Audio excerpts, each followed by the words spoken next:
Así es, Janina Silva. Sin más preámbulos, con nosotros el señor Gustavo Laborde. ¿Cómo le va? ¡Excelente! Enorme placer. Muchas gracias. Bienvenido a la Muchas cocina de gracias. Vamos Arriba. Muchas gracias. Adelante. Gracias por la invitación. Cuando el placer de recibirlo se mezcla con cultura, conocimiento y gastronomía, mejor aún. Bueno, ¿no? bien. Suceden estas cosas. Muchas gracias. ¿Qué pasa con estas historias que en el colectivo de la gente resultan ciertas? Y al final no lo son. Y uno queda como, pero es tan linda la historia y cómo No son que tan no nuevas sea? las fake news. No son tan... son tan Exactamente, nuevas. exactamente. No, Viene ya de años. Sí, en la historia de la alimentación suele ocurrir que hay muchas historias falsas que se dan por ciertas, ¿no? La historia de la pasta, por ejemplo, es una de ellas. ¿Este mercader veneciano Marco Polo no fue el que...? No, no. Eso fue un ¿Sucedió? invento de una revista de Estados Unidos que se publicó en 1929, que se llamaba Macaroni Journal. Inventa esta historia, que no está en el libro de Marco Polo. Además, uno lo puede leer y puede comprobar que eso no existe. Sin embargo, tuvo un éxito increíble, ¡Qué increíble! pero es un invento. O sea, ¿nunca tuvo contacto con la pasta, Marco Polo? Sí, puede haber tenido contacto con la pasta. La pasta es una introducción árabe en el sur de Italia, muy anterior a Marco Polo. Claro. Está documentado. Chicos, están escuchando todo, ¿no? Están Es escuchando. impactante. No, es impactante, es impactante. Estamos tirando abajo cosas que, la verdad, no, está bien. No voy a ir más está a la bien, escuela. está perfecto. ¿Cómo? Que no voy a ir más a la escuela. ¿La historia de Gnocchi también sucede lo mismo?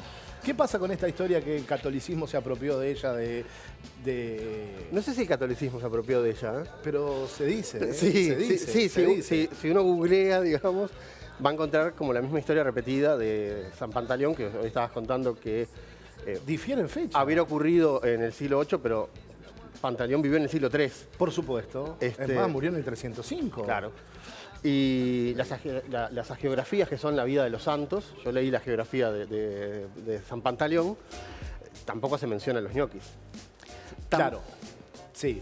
Ahí puede pasar esto, ¿no? Porque hubo un antes y un después de la llegada de la papa de América a Europa.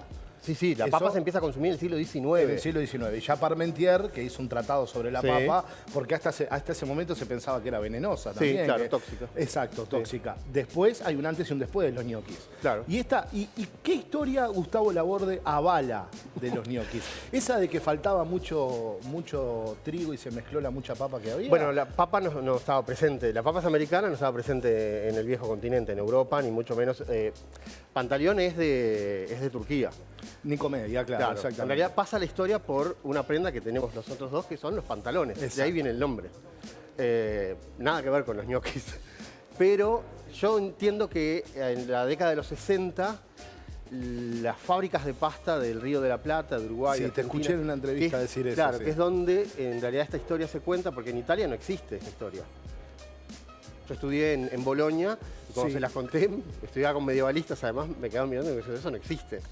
La historia contaste. Claro, claro. no- Y no la avalaron en ningún... No, pero además no tienen esa tradición y la idea de poner dinero abajo del plato les parece asquerosa. Claro, esto es una tradición más cuando esa primera ola migratoria de 1880 a 1920 vinieron 2 millones de italianos, ¿no? Sí, pero no sé si... porque ellos no lo transfirieron desde Italia para acá. Esta historia no existe en Italia.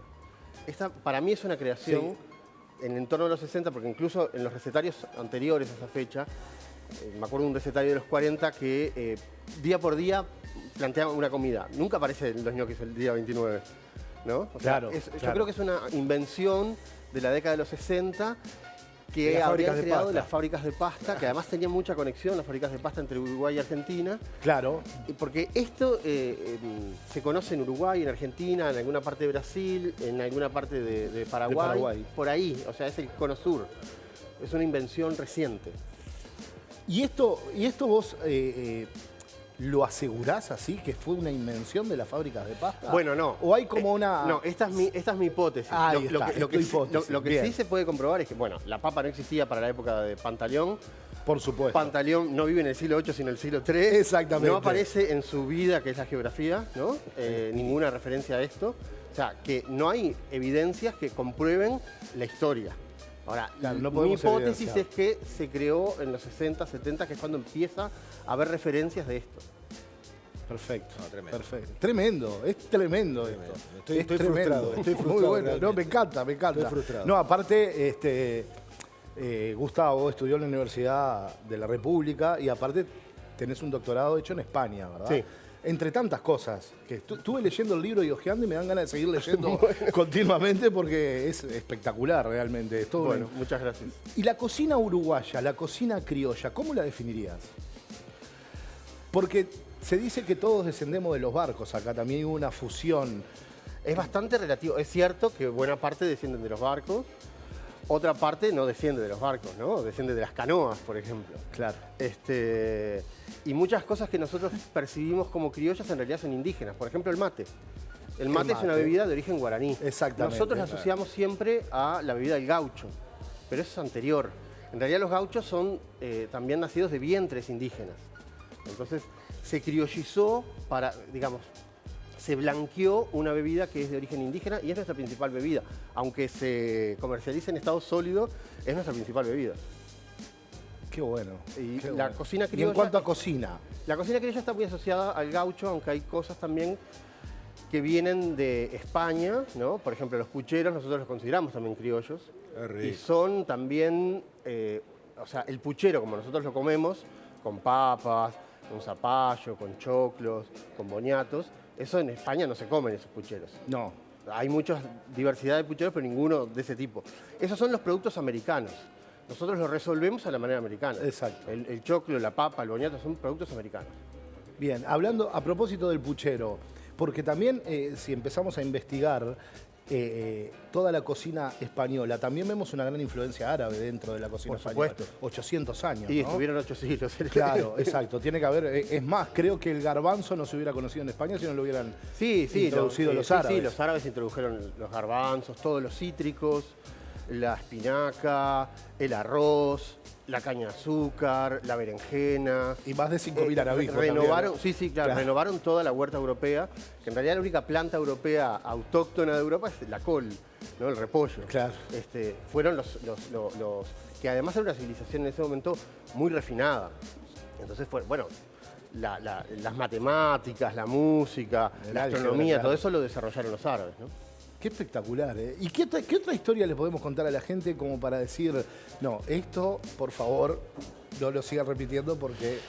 Otra de las historias más repetidas Sí. de la alimentación y que es muy falsa es que el uso de las especias durante la Edad Media, que en realidad es la consecuencia de que Colón se tope con América, ¿no? Iba buscando una ruta hacia las Hacia Indias las para Indias, exacto. comercializar especias, se usaban para tapar el olor a podrido de las carnes.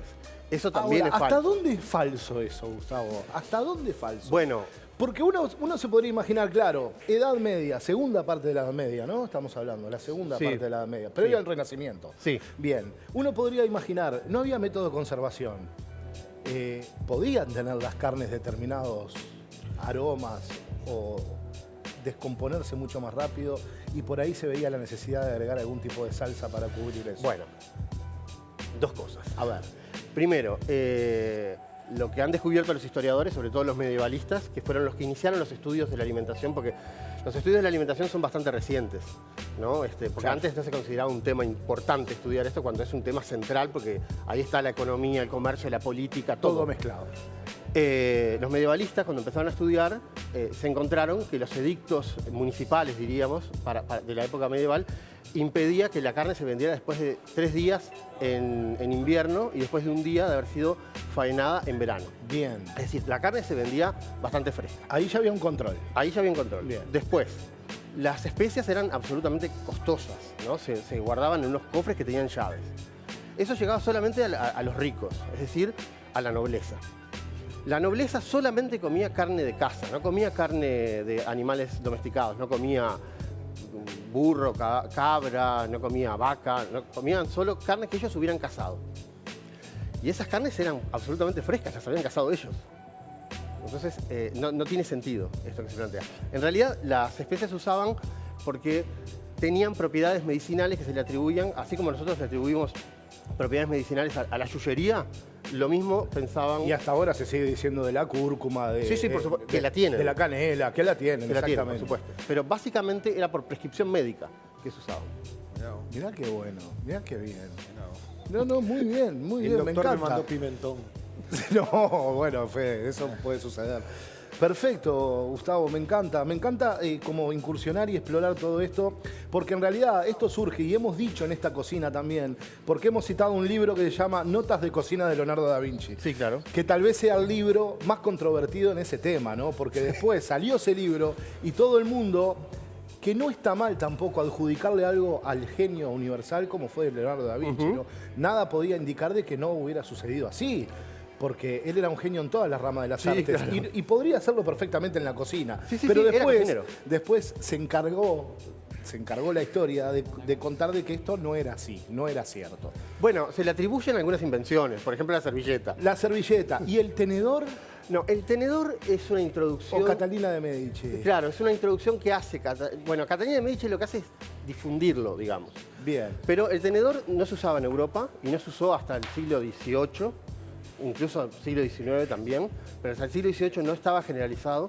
Es un instrumento que viene de Bizancio, donde sí se usaba en las cortes bizantinas, y les parecía un instrumento del diablo. Es más, había curas, digamos, que se oponían sí, al que se uso oponían por el tridente. Por ¿no? el tridente, claro. Decía, si Dios hubiera querido que comiéramos con tenedor, no nos hubiera dado los 3 dedos, que era con lo que se comió desde la antigüedad hasta esa época, con estos 3 dedos, la comida venía, por supuesto, cortada del plato, ¿no? Claro. No venían los pedazos enteros de carne, porque para eso se necesita un tenedor y un cuchillo. Y un cuchillo. Fascinante, chicos. Me quedaría... No, escuchá, invítalo otro día, Hola. Marce, te pido por favor. No, pero quedan muchas cosas por eso hablar. quiero saber si la napolitana viene de Nápoles, Bueno, si el Marsella ahí viene hubo de todo. Marsella, Ahí hubo... si el canadiense viene de Canadá. Pero pará, olvidá. Fede, porque se encargaron, y esto sí, a ver, Gustavo, si estamos en lo cierto, aparentemente viene de José Napoli, un italiano que puso un bar, el Bar Napoli. Se salió a desmentir que la napolitana venía de ahí, salió la nieta de Napoli a decir que efectivamente iba a comprobar con documentación que el abuelo existió y que inventó la napolitana.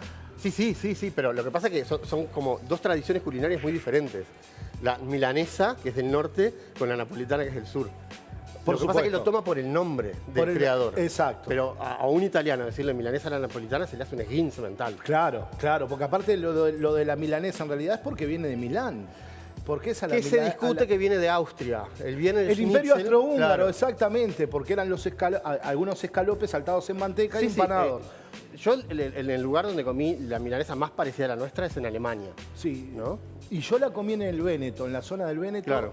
cerca del Monte Grappa, frontera con Austria. Sí. Que tienen mucho, está muy difundida. Es un plato de todos los días. Exactamente, Sí. exactamente.